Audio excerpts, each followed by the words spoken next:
students, today I'm going to start our new chapter, chapter 2 फटा हुआ boot. यह एक कहानी है। इस कहानी में एलिया नामक एक गरीब वकील है। एलिया इस पाठ का मुख्य पात्र है, जिसे किसी जानकार से पता चलता है कि उसका चाचा बीमार है तथा अपनी सारी संपत्ति उसके नाम करने वाला है। एलिया अपनी पत्नी से आज्ञा लेकर अपने चाचा के पास चल पड़ता है, किंतु अपने फटे जूते के कारण उसे विविध प्रकार की यानी बहुत सारी परेशानियों का सामना करना पड़ता है तथा उसके पहुंचने से पहले ही उसके चाचा मर जाते हैं, यानी उनकी मृत्यु हो जाती है और उसकी संपत्ति भी उसे नहीं मिल पाती। आइए अब पाठ शुरू करते हैं। पाठ 2, फटा हुआ बूट। एलिया, जैसा कि इस चित्र में हम देख रहे हैं, वह एक वकील है। वह कचहरी में बेकार सा बैठा रहता है, क्योंकि उसके पास ज्यादा काम नहीं रहते हैं। वह ऐसा मानना है कि, और यह सही भी है कि लोग पहले के जमाने में उन दिनों में कचहरी से दूर रहना पसंद करते थे। बड़े बड़े वकील भी छोटे छोटे मुकदमे लेने के लिए मजबूर थे। एलिया के पास तो कोई मुकदमा आता भी नहीं था, फिर भी वह रोज कचहरी जाता, वहां एकांत में बैठकर अपनी पत्नी को संबोधित करते हुए कहानी और कविताएं लिखा करता। एक दिन रास्ते में एलिया को उसके जान पहचान के एक लोग थे। वह उसे रास्ते में ही रोकते हैं और वह बोलता है, मैं अभी अभी तेरसनोवा से आ रहा हूँ। वहाँ मैं तुम्हारे चाचा से मिला था, वो सख्त बीमार है। एलिया घर लौटा तो उसकी पत्नी धूप में खड़े होकर उसकी राह देख रही थी, यानी उसका इंतजार कर रही थी।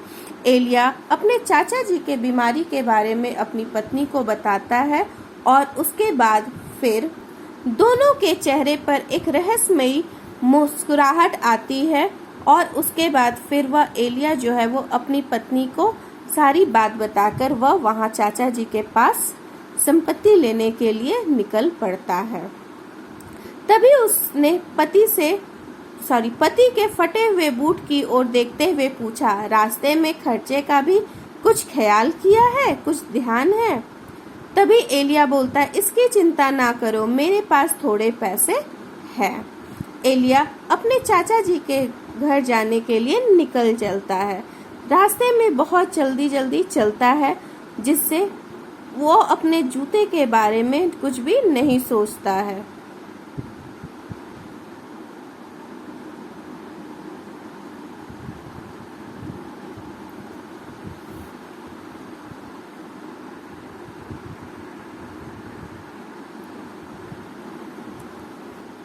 लेकिन बीच बीच में उसे अपने फटे हुए जूते का ख्याल आ ही जाता है। बस अपने मन में यह सोचता है कि किसी तरह चाचा जी के घर पहुंच जाए। रात हुई और ठंड बढ़ने लगी। एलिया को लगा, उसे ऐसा महसूस होने लगा कि उसके फटे हुए जूते से उसके ठंड लगने लगी है और वह जूता अब इस प्रकार का हो गया था कि अब उसकी मरम्मत भी नहीं हो सकती थी, यानी वह अब नहीं बन सकते थे। फिर यह ख्याल भी तकलीफ दे रहा था कि ऐसा बूट पहनकर चाचा जी के पास कैसे जाएं? अगर चाचा जी ऐसे बूट में देख लिए तो उसका अपमान होगा कि वह एक वकील है और वकील भी एक फटा हुआ जूता पहना हुआ है। तब वह बूट की ओर से अपना ध्यान हटाता है और सीधे उसका ध्यान चाचा जी की संपत्ति पर आ जाता है और फिर वह मन में अपने भविष्य को सुखी जीवन बिताने के बारे में सोचने लगता है। एक गांव आने पर वह रात बिताने के लिए एक धर्मशाला में ठहरा। कम किराए में उसे मिल जाता है। कोठरी में 2 व्यक्ति रहते हैं, दोनों सोए हुए थे। एलिया अपने उन्हीं कपड़ों में लेट जाता है, लेकिन नींद नहीं आई। उसने अपने ख्याल में संसार की सभी सड़कों पर और सभी घरों में बूट देखे फिर तो जैसे हर जगह बूट ही बूट दिखाई देने लगे उसे। आखिर उसे ऐसा लगा कि जैसे उस कोठरी में भी बूट बिखरे हैं। तभी वह अचानक उठ बैठा और सर्दी में कांपता हुआ नंगे पांव बड़ी नरमी से चलता हुआ अपने बगल वाले मुसाफिर की खटिया के पास गया। उसका एक बूट उसने पहना ही था कि तपते हुए पांव में कोई चीज चुभी। उसने बूट उतार डाला। तभी कोठरी के बाहर वह कुछ आवाज सुनाई देती है और वहां वह डर के मारे देखने लगता है। उसी समय उसने अपनी आत्मा को फटकारा यानी डांटा। फिर वह वहां पे उसे मन में यह आ जाता है कि वह बहुत गलत कर रहा है। बाहर की आवाज जब बंद हो गई तो वह कोठरी से निकला। वहां कोई नहीं था। एक तरफ लटकी हुई लालटेन जिसकी रोशनी बहुत ही कम थी।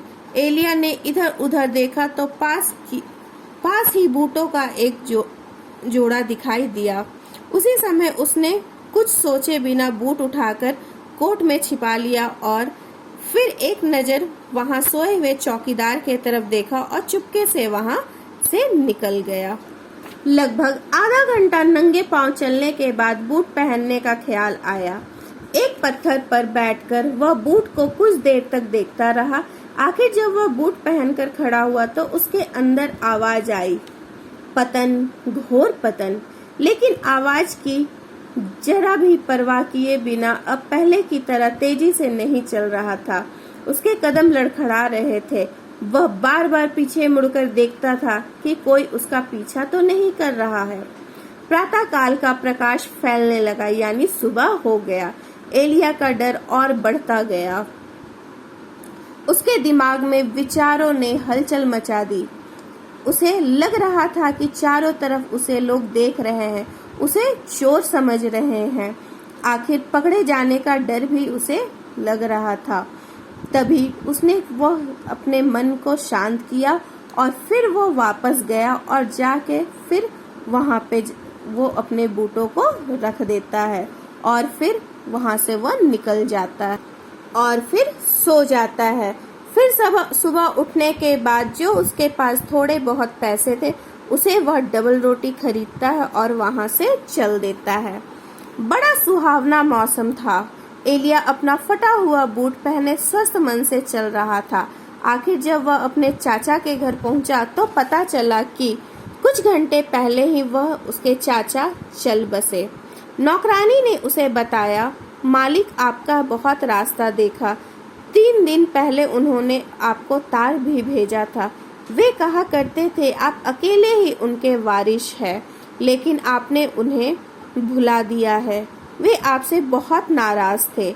जब आज सुबह भी आप नहीं आए तो उन्होंने अपनी सारी दौलत मछेरों के अनाथ बच्चों को दे दी यानी मछुआरे के बच्चे को दे दी जिनके माता पिता नहीं थे। एलिया लौटकर अपने घर आया। उसकी पत्नी ने सारा हाल सुनकर कहा, अच्छा ही हुआ जो वह संपत्ति हमें नहीं मिली। जिस संपत्ति के मिलने से पहले ही आदमी अपनी ईमानदारी खो बैठे उसका ना मिलना ही अच्छा है। इस पाठ को आप लोग पढ़ोगे अच्छे से और पढ़ने के बाद इसमें दिए गए प्रश्नों के उत्तर आप लोग करोगे।